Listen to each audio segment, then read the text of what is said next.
नमस्कार दोस्तों, आपका स्वागत है हमारे वीडियो में, जहां पर आज हम आपको बताने वाले हैं भगवत गीता के 10 अनमोल उपदेश, जो कि आप कह सकते हैं आपके जीवन के लिए बहुत ज़्यादा ज़रूरी है और जीवन में आपके बहुत सारे इसमें आगे प्रोग्रेस भी लाएंगे, आपको आगे बढ़ने में बहुत मदद करेंगे। पहला, कर्म करो, फल की चिंता मत करो। ये चीज़ हमें ये सिखाती है कि आप कर्म कीजिए, मतलब आप कर्म करते रहिए, अगर आप फल की चिंता मत कीजिए। क्योंकि देखिए, आपका जो कर सकते हैं आप सिर्फ काम कर सकते हैं, उससे आपको क्या चीज़ होगा, प्रॉफिट होगा, लॉस होगा, ये नहीं पता है।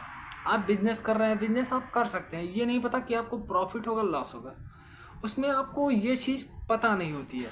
और हमारे जीवन का भी ऐसे है, अगर हम कोई चीज़ करने जा रहे हैं, मान लीजिए हम गाड़ी चला रहे हैं, हमें ये नहीं पता है कि हम गाड़ी चला रहे हैं तो हम चोट खाएंगे, पहुंचेंगे या नहीं पहुंचेंगे। आप कर्म कर रहे हैं, गाड़ी चला रहे हैं, हाँ, तो अगर आपका कर्म सही दिशा में होगा तो फल भी सही दिशा में मिलेगा। उसके बाद आ जाते हैं हम दूसरा, आत्मा अमर है। इससे हमारी ये सीख मिलती है कि जो हमारा शरीर है ये तो चेंज हो सकता है, मतलब शरीर तो हमारा जल भी सकता है, या फिर कह सकते हैं इस पर चोट भी लग सकती है, ख़त्म भी हो सकता है, लेकिन आत्मा अमर है हमारी, इसलिए हमें मृत्यु से कभी नहीं डरना चाहिए। अगर आज आपके सामने कोई आपके किसी कह सकते हैं किसी सनातन धर्म, मान लीजिए आप सनातन धर्म के हैं, आपके सामने कोई इसका विरोध करे या फिर इसका मजाक उड़ाए या फिर इसको कोई ऐसी चीज़ बोले जो आपके लिए आपको लगे हाँ विरुद्ध है, आपको लगे ये चीज़ बुरी है, तो आप उसका तुरंत वहाँ पर विरोध कीजिए। विरोध करने के साथ साथ अगर वहाँ पर हो सके तो अपने धर्म के लिए आवाज़ भी उठाइए, हथियार भी उठाइए। क्योंकि जो आत्मा अमर है हमारी, शरीर ही सिर्फ खत्म होगा वहाँ पर। अगर आप डर गए तो आपकी आत्मा भी तो वहाँ पर खत्म होने लगती है। इसके बाद आ जाते हैं हम तीसरा, जो कि मनुष्य अपने विचारों से बनता है। हम जिस प्रकार की सोच रखते हैं उसी प्रकार के हम होते चले जाते हैं। अगर हमारी सोच आज है कि हमें बहुत पैसा कमाना है, तो हम आज नहीं तो कुछ टाइम बाद पैसे कमाने जरूर शुरू हो जाएगा। लेकिन आपको सोच अपनी पॉजिटिव रखनी पड़ेगी। आपके सामने मान लीजिए कोई सिचुएशन आ गया, आप शेर के सामने डायरेक्ट खड़े हैं, वहाँ पर आप ये सोच रहे हैं कि हम मरे हुए, तो आप तो वैसे ही मर जाएंगे। लेकिन अगर आप उस समय भी सोच रहे हैं कि हम शेर को मार देंगे, या फिर आप वहाँ पर दो सिचुएशन होती है, एक शेर को आप मार देंगे या फिर शेर से भागेंगे। दोनों कंडीशंस दोनों ही सही हैं। जिस तरीके से आपको लगे आप बच सकते हैं। अगर आपके अंदर बाहुबल है तो आप सोचिए कि आप मार डालेंगे। हमारे जैसे छत्रपति शिवाजी महाराज थे, उन्होंने शेर को ही फाड़ डाला था। उसी प्रकार से आप भी कर सकते हैं, लेकिन उसके लिए आपके अंदर शक्ति होनी चाहिए। शक्ति के बिना कुछ नहीं है। उसके बाद क्रोध, काम और लोभ, ये विनाश के मार्ग हैं। क्रोध, गुस्सा जो है, गुस्से में लिए हुए फैसले अधिकतर गलत होते हैं। और उसके बाद लोभ, मतलब लालच और गुस्सा जिसके पास होगा उसकी ज़िंदगी वहीं पर ख़त्म हो जाती है, या फिर कह सकते हैं ये हमें विनाश के मार्ग की तरफ ले जाता है।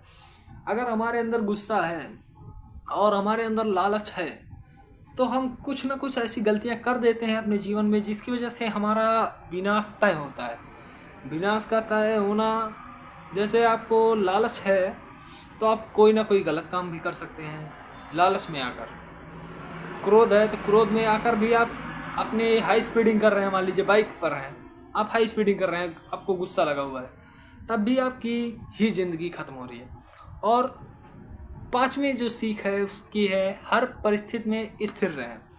स्थिर रहने से ये अर्थ है कि आपको कभी भी कैसी भी परिस्थिति हो, आपको लग रहा है कि आज आप बहुत दुखी हैं, तब भी आप स्थिर रहिए, मतलब अपने मन को एक शांत रखिए। आपको लग रहा है आज आप बहुत खुश हैं, तब भी अपने मन को शांत रखिए, क्योंकि ये वक्त है, वक्त गुजरते रहते हैं और वक्त के साथ साथ सिचुएशन हमेशा चेंज होती है। आज आपकी है, कल किसी और की होगी। वक्त कभी एक व्यक्ति का नहीं होता, वक्त हमेशा चेंज होता रहता है। आज आपके अधीन है, मतलब आज आपके अनुसार लग रहा है आप बहुत सही है, कल आपको लग सकता है कि दूसरा कोई सही है। लेकिन कल जब उसका टाइम आएगा, मतलब जैसे आज आपका टाइम है, आप कुछ भी कर सकते हैं, लेकिन कल जब उसका टाइम आएगा तो वो भी बहुत कुछ कर सकता है। इसके बाद आज जाते हैं हम, सच्चा योग मन का नियंत्रण है। जो हम लोग एक्सरसाइज करते हैं बॉडी का मतलब बहुत सारी चीज़ें एक्सरसाइज करते हैं, बहुत सारी चीज़ें हम पढ़ते हैं, बहुत सारी चीज़ें हम ज्ञान लेते हैं, बहुत सारी चीज़ों को हम सीखते हैं। इन सभी को सीखने के साथ साथ हमें अपने मन को नियंत्रण में भी रखना चाहिए। मतलब हमारी जो इंद्रियां होती हैं पांचों, इनको नियंत्रण में भी रखना चाहिए। इनका नियंत्रण हमारे लिए इसीलिए ज़रूरी है क्योंकि जो हमारा मन है जब तक ये हमारे काबू में नहीं होगा तब तक हमारा मन हमेशा यहाँ वहाँ भटकता रहेगा, इधर उधर की बातें सोचता रहेगा। अगर आप कोई भी चीज़ कर रहे हैं, मान लीजिए आप पढ़ने बैठे हैं तो आपका मन इधर उधर अगर भटक रहा है तो आप पढ़ नहीं सकते हैं। आप ध्यान कर रहे हैं तब भी नहीं कर सकते हैं जब तक आपका मन इधर उधर जा रहा है। आप जंग में हैं या फिर व्यायाम कर रहे हैं लेकिन आपका मन अगर जब इधर उधर भटक रहा है तो नहीं कर सकते आप, आपको वो करने ही नहीं देगा। इसके बाद आ जाता है हमारे पास सातवीं सीख, भगवान हर जगह है। भगवान को ढूंढने के लिए आप कहीं मत जाइए। जो लोग मंदिर जाते हैं, मस्जिद जाते हैं या फिर गुरुद्वारा जाते हैं, यहाँ सब मत जाइए। आप अपने मन को पवित्र रखिए, अपने विचारों को पवित्र रखिए, अपने कर्म कीजिए, सही कर्म कीजिए, दूसरों की मदद कीजिए।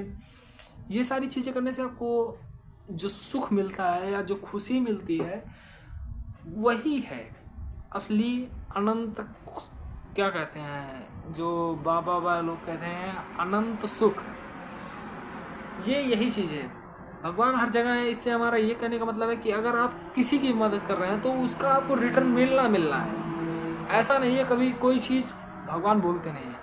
अगर आज आप किसी की मदद कर रहे हैं तो आपकी मदद होगी ज़रूर, कभी ना कभी आपको अगर मदद की ज़रूरत पड़ेगी या नहीं पड़ेगी तो आपके जीवन में बहुत सारी अच्छाइयाँ आएंगी। और इसके बाद आते हैं असफलता से कभी में घबराना नहीं चाहिए। असफलता से हमें घबराने से मतलब यह है कि जैसे आप कोई भी काम शुरू करते हैं तो आपको असफलता बहुत जगह मिलेगी। क्यों? क्योंकि देखिए असफलता हमारे जीवन में इसलिए भी आना जरूरी है क्योंकि उस टाइम पर हमें ये पता लगता है कि कौन हमारे साथ है, कौन हमारे साथ नहीं है। और उस टाइम पर हमें अपने मनोबल को बनाए रखना बहुत ज़्यादा ज़रूरी है क्योंकि अगर हमारा मनोबल टूट गया तो हम असफलता के साथ, अगर मनोबल हमारा टूटा तो हम अपने जीवन में कुछ नहीं कर सकते उसके आगे। वहीं पर हमारी लाइफ ख़त्म हो जाती है। उसमें बहुत सारे लोग सुसाइड भी कर लेते हैं। और असफलता ही जो है वो अनुभव का दूसरा नाम है। असफलता से हमें हर बार सीख मिलती है। अगर आज हम असफल हुए हैं तो हम उससे ये नहीं हुआ कि हम सिर्फ असफल हुए हैं, नहीं, उससे हम कुछ ना कुछ सीखे हैं। वहाँ पर हमने कुछ ना कुछ तो काम किया होगा जो सही हो या गलत हो ये नहीं पता, लेकिन हमने जब उस काम को किया तो हमें पता लगा कि हमने गलत किया है, सही किया है, क्या चीज़ की है। वहाँ पर हमें एक अनुभव सीखने को मिला कि असफलता अगर है तो उससे हमें एक सीख तो मिली, एक अनुभव तो मिला कि अगर हमें ये दोबारा ये चीज़ गलत है तो नहीं करनी है, सही है तो करनी है। और 9वीं सीख जो है, जो होता है वो अच्छे के लिए होता है। पहली चीज़ ये जो 9वीं सीख है ये बहुत अच्छी चीज़ है। आपके जीवन में अगर उतार चढ़ाव आ रहे हैं तो अच्छा है, आ रहे हैं, भगवान की मर्जी है।